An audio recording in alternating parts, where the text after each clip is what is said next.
നമോ നാരായണായ. മഹാഭാഗവതം അധ്യായം 18. അപ്പോൾ അഘാസുരന് പ്രത്യക്ഷ മുക്തി നൽകിയ വിവരം അമരന്മാരിൽ കൂടി അരവിന്ദോത്ഭവൻ അറിഞ്ഞു. ഏതു വിധമാണ് ഭഗവാൻ ഒരുവന് മുക്തി നൽകുന്നതെന്ന് പ്രപഞ്ചകർത്താവായ വിരിഞ്ചന് പോലും അജ്ഞേയമായിരുന്നു. ആയതിനാൽ കൃഷ്ണവൈഭവം എത്രമാത്രമുണ്ടെന്ന് അറിയുവാൻ ബ്രഹ്മദേവന് ഒരാഗ്രഹം തോന്നി. അഘാസുരവധാനന്തരം മുകിൽവർണ്ണൻ കൂട്ടുകാരും ഒരുമിച്ച് സങ്കേതത്തിലേക്ക് പോകുമ്പോൾ പറഞ്ഞു, നേരം മധ്യാഹ്നമായി. അസുരൻ ചത്തുവീണ ഈ അശുദ്ധമായ സ്ഥലത്തിരുന്ന് നമുക്ക് ഭക്ഷണം കഴിക്കേണ്ട. ഇതിനടുത്ത് ഇതിലും നല്ല ഒരു തണലുണ്ട്. നദിയും സമീപത്തുകൂടി ഒഴുകുന്നുണ്ട്. നല്ല കുളിർ കാറ്റും കിട്ടും. കിടാങ്ങളെയും മാടിക്കൊണ്ട് നമുക്ക് അങ്ങോട്ട് പോകാം. അവിടെ ഇരുന്ന് നമുക്ക് ഊണ് കഴിക്കാം. കളിക്കാനും നല്ല സ്ഥലമാണത്.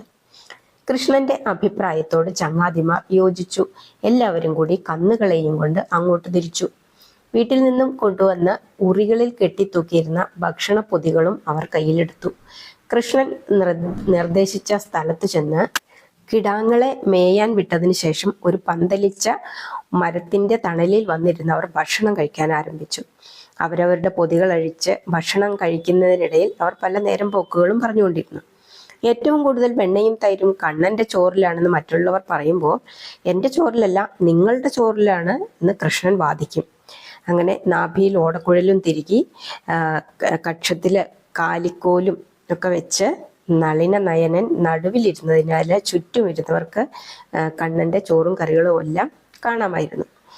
അങ്ങനെ മായാമാധവന്റെ മായാവൈഭവം അറിയാനുള്ള അഭിവാഞ്ചയോടെ വിരിഞ്ചൻ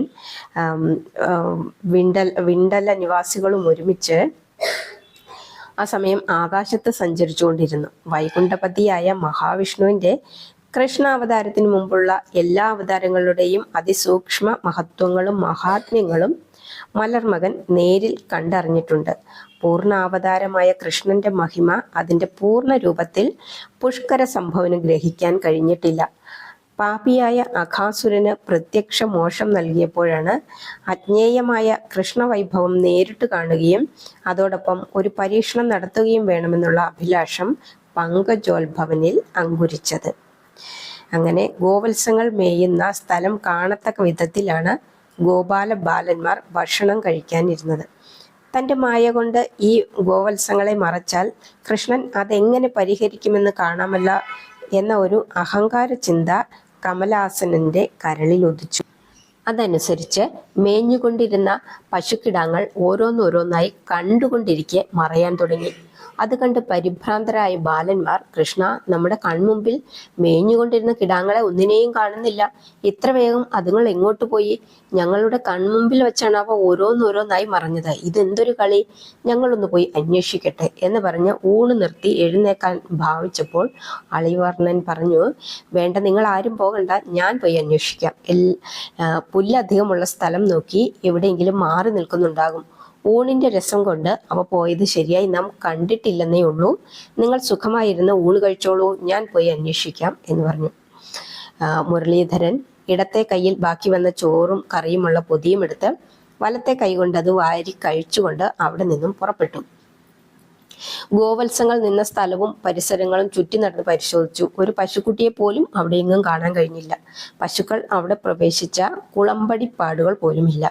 കാളിന്തി തീരത്തും ഗോവർദ്ധനത്തിന്റെ അടിവാരത്തിലും ചുറ്റുമുള്ള വിവിധ പ്രദേശങ്ങളിലുമെല്ലാം ഓടക്കുഴലൂതിക്കൊണ്ട് കൃഷ്ണൻ അന്വേഷിച്ചു. ഒരു തുമ്പും കിട്ടിയില്ല. ഒടുവിൽ ചിന്താകുലനായി ചിന്മയൻ തിരിച്ചു കൂട്ടുകാരിരുന്ന സ്ഥലത്ത് വന്നപ്പോൾ അവിടെ അവരെയും കാണുവാനില്ല. ഓരോരുത്തരുടെയും പേരെടുത്ത് വിളിച്ച് കണ്ണൻ ഉച്ചത്തിൽ വിളിച്ചു. ആരും വിളി കേൾക്കുന്നില്ല. വിളിക്കുന്നതിൻ്റെ മാറ്റൊലി മാത്രമാണ് തിരിച്ചു കേൾക്കാൻ സാധിക്കുന്നത്. ഗോവത്സങ്ങളെയും കാണുന്നില്ല, ഗോപാല ബാലന്മാരെയും. ഇവരെ ആരെയും കൂടെ ഞാൻ മാത്രമായി വീട്ടിലെങ്ങനെ ചെല്ലും? അതെത്രയോ സങ്കടകരമായ അവസ്ഥയായിരിക്കും. അമ്മ എന്നെ തല്ലുകയില്ലേ? ചേട്ടനില്ലാതെ തനിച്ച് പോവണ്ട എന്ന് അച്ഛനും അമ്മയും പറഞ്ഞതാണ്. ഞാൻ അതും കേട്ടില്ല. ഇപ്പോൾ ഗോപന്മാരോടും ഗോപികളോടും ഞാൻ എന്ത് സമാധാനം പറയും? വത്സങ്ങളില്ലാതെ ചെന്നാൽ പശുക്കൾ കറപ്പിക്കുകയില്ല. ബാലന്മാരില്ലാതെ ചെന്നാൽ അവരുടെ മാതാപിതാക്കൾ ആ ദുഃഖം എങ്ങനെ സഹിക്കും? കൂട്ടുകാരാരുമില്ലാതെ ഞാൻ ഏകനായി എങ്ങനെ ജീവിക്കും? ഈ വിധം പലതും ചിന്തിച്ച് നന്ദാത്മജൻ തന്നിൽ അന്തർഭൂതമായിരിക്കുന്ന വൈഷ്ണവാംശത്തെ യോഗശക്തിയാൽ പ്രത്യോദിപ്പിച്ച് തൻ്റെ ഉൾക്കണ്ണുകൾ തുറന്നു. കമലാസനൻ പ്രയോഗിച്ച മായയുടെ കളിയാണിതെല്ലാമെന്ന് മായാവല്ലഭൻ മനസ്സിലാക്കി.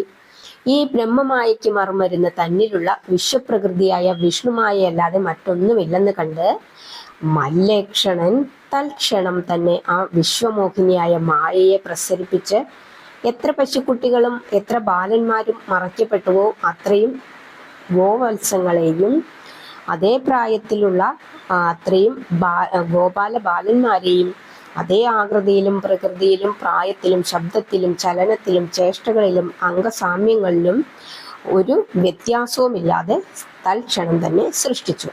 ഗോപാലബാലന്മാർ ധരിച്ചിരുന്ന അതേ രീതി വസ്ത്രങ്ങൾ, ഓടക്കുഴലുകൾ ധരിച്ചിരുന്നവർക്ക് അതേമാതിരിയുള്ള കുഴലുകൾ, ദണ്ഡുകൾ വഹിച്ചിരുന്നവർക്ക് അതേ വിധത്തിലുള്ള ദണ്ഡുകൾ, അംഗവൈകല്യങ്ങൾ ഉള്ളവർക്ക് അതേ രീതിയിലുള്ള വൈകല്യങ്ങൾ. ഗോവത്സങ്ങളുടെ കാര്യത്തിലാണെങ്കിൽ അവയുടെ നിറങ്ങൾക്കോ കൊമ്പുകൾക്കോ വാലുകൾക്കോ അവയിലുള്ള ചുട്ടികൾക്കോ ശരീരത്തിലുള്ള പാണ്ടുകൾക്കോ പ്രായത്തിനോ പൊക്കത്തിനോ വണ്ണത്തിനോ മുഴുപ്പിനോ വ്യത്യാസമില്ലാതെ അതേ വിധത്തിലുള്ള രൂപങ്ങൾ എല്ലാം കൃഷ്ണൻ തൻ്റെ മായ കൊണ്ട് സൃഷ്ടിച്ചു. ഏകനായ അദ്ദേഹം തന്നിലുള്ള മായയെ അവലംബിച്ച് ബഹുരൂപികളായി തീർന്നു എന്നേ അതിനർത്ഥമുള്ളൂ. അങ്ങനെ സായാഹ്നമായപ്പോൾ ശ്യാമളകൃഷ്ണൻ കൂട്ടുകാരെയും ഗോവത്സങ്ങളെയും കൂടി എന്നും ചെല്ലാറുള്ളത് പോലെ ഓടക്കുഴലും വിളിച്ച് ഗോപവാടത്തിലെത്തി. മുരളീനാഥം കേട്ട ഗോപാംഗനകൾ ഓടിവന്ന് കൃഷ്ണനെ എതിരേറ്റു. പശുക്കൾക്ക് തങ്ങളുടെ കുട്ടികളെ കണ്ടിട്ട് വ്യത്യാസമൊന്നും തോന്നിയില്ല. ഓരോ പശുവും തൻ്റെ വത്സം തന്നെയാണെന്നുള്ള ബോധ്യത്തോടെ അതിനെ വാത്സല്യപൂർവ്വം പാല് കുടിപ്പിച്ചു. ഗോപന്മാർക്കും ഗോപനാരികൾക്കും തങ്ങളുടെ പുത്രന്മാരെ സംബന്ധിച്ചും യാതൊരു സംശയവും തോന്നിയില്ല. തലേ ദിവസം എങ്ങനെയായിരുന്നോ അതുപോലെ അന്നും മക്കളോട് അവർ പെരുമാറി. പിറ്റേ ദിവസവും അതിൻ്റെ പിറ്റേ ദിവസവും അതിൻ്റെ പിറ്റേ ദിവസവും അങ്ങനെ എന്നും പഴയതുപോലെ കൃഷ്ണനും ഒരുമിച്ചവർ വൃന്ദാവനത്തിലെ പുൽവാടികളിൽ പോയി ഗോവത്സങ്ങളെ മേച്ചുകൊണ്ടിരുന്നു. സംശയങ്ങൾ ആർക്കുമില്ല. എന്നാൽ ഏതാനും ദിവസങ്ങൾ കഴിഞ്ഞപ്പോൾ ബലഭദ്രനൊരു സന്ദേഹം ഉൾക്കാമ്പിൽ. ഇതെന്തൊരു മായാവിലാസങ്ങളാണ് ഈ കാണുന്നത്? ഈ പശുക്കുട്ടികളും പശുപാലക ബാലന്മാരും എല്ലാം മായാരൂപികളായി കാണപ്പെടുന്നു. ഇതിനുള്ള കാരണം എന്താണ്? ഈ വിധം വിചാരിച്ചുകൊണ്ട് സംഘർഷണൻ തൻ്റെ ജ്ഞാന ചക്ഷുസിനാൽ പങ്കേരുഹാക്ഷനെ വീക്ഷിച്ചപ്പോൾ പരമാർത്ഥം തെളിഞ്ഞു കണ്ടു. അനുജനെ ഗാഢാലിംഗനം ചെയ്തുകൊണ്ട് ബലഭദ്രൻ അവൻ്റെ ഗണ്ഡമണ്ഡലത്തിലൊന്ന് സ്നേഹപൂർവ്വം ചുംബിച്ചു. അനന്താംശം കൊണ്ട് അവതീർണനായ ബലരാമൻ സകളനാണ്. വിഷ്ണുവായ കൃഷ്ണൻ നിഷ്കളനുമാണ്. ആ നിലയിൽ ആലിംഗനം ചെയ്യുന്ന വേളയിൽ നിഷ്കളനായ കൃഷ്ണൻ സകളനായ രാമനെ തൻ്റെ മായയിൽ മയക്കി. അതോടുകൂടി ബലഭദ്രനുണ്ടായ സംശയം ദൂരീകൃതമായി. കിടാങ്ങളെയും കുട്ടികളെയും മറച്ചിട്ട് 1 വർഷമായി. ബ്രഹ്മാവിന് അതൊരു നിമിഷമാണ്.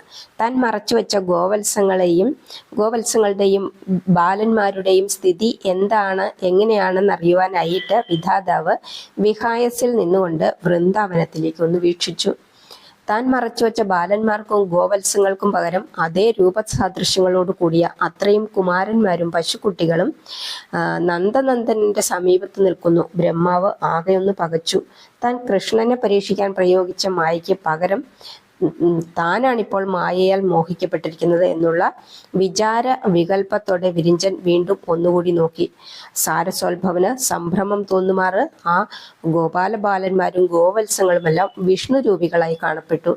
ശംഖചക്ര ഗദാപത്മങ്ങൾ അടങ്ങിയ ചതുർബാഹുക്കളോടും പ്രഭാപൂരം വിതറുന്ന രത്നകിരീടങ്ങളോടും നീലാളകങ്ങളാലും പുണ്ഡ്രങ്ങളാലും പരിശോഭിതങ്ങളായ വിശാല ബാലപ്രദേശത്തോടും നീണ്ടിടംപെട്ട ചെന്താമര ദള നയനയുഗങ്ങളോടും മന്ദസ്മിതാദ്ര മധുരസുന്ദരമായ വദനാരവിന്ദത്തോടും ശ്രീവത്സാംഗീത തിരുവക്ഷസോടും വനമാല തുളസിമാല കൗസ്തുഭമാല തുടങ്ങിയ കണ്ഠാഭരണങ്ങളോടും കടക കങ്കണ നൂപുര കടിസൂത്രാദി ദിവ്യാഭരണ സഞ്ചയങ്ങളോടും പരിവേഷ്ടിത ചേതോഹര പീതാംബരത്തോടും ശ്യാമള കോമള കളേബരത്തോടും കൂടിയ അനവധി വിഷ്ണുരൂപികൾ വൃന്ദാവനത്തിൽ നിറഞ്ഞു നിൽക്കുന്നത് കണ്ട് ചതുർമുഖൻ ചഞ്ചല ഹൃദയ പരവശനായി. ആ കൂട്ടത്തിൽ കൃഷ്ണനെ പ്രത്യേകം കാണുവാനില്ല എല്ലാം ഒരേ രൂപികൾ.